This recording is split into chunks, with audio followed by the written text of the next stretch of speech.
It was an early morning when I noticed something unusual on my farm.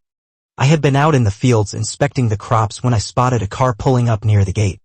The vehicle was unmarked and a few figures emerged, clearly not part of the usual crew. Before I could make my way over to investigate, I noticed a familiar face. Karen, the notorious HOA president from a neighboring community, was among them.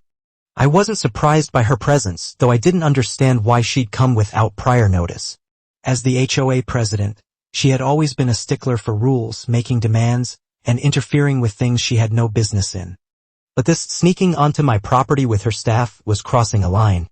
The group, clearly intent on inspecting something, made their way toward the barn. But I wasn't about to let them get away with it. As I approached, I could hear their hushed voices talking about plans to take over the area for the HOA's latest development project. They had been eyeing my farm for months, hoping to buy it off me. But I wasn't selling. It was clear now. They were trying to intimidate me by barging onto my property without permission. I immediately confronted Karen and her staff about what they were doing here without any notice or authorization. But just as I started to argue with them, I heard a loud noise behind me, the unmistakable sound of hooves pounding the earth.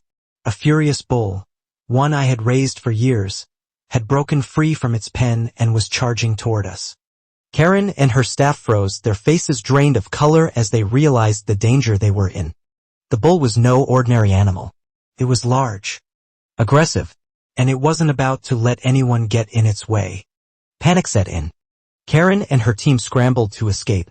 They tried to make a run for it, but the bull was fast, and it wasn't going to let them off easy. One by one, they leapt over the fence, slipping and stumbling as they desperately tried to outrun the beast. Fortunately, I was able to intervene just in time, calling the bull back to its pen. But Karen and her team were shaken. And for once, they learned that trespassing on someone's property could lead to more than just legal trouble. It could lead to an unforgettable encounter with a furious bull. The incident left them no choice but to leave my farm, retreating with their tails between their legs. They never returned. And I made sure to set clear boundaries with the HOA. From that day forward, no one was going to walk over me, especially not someone as entitled as Karen.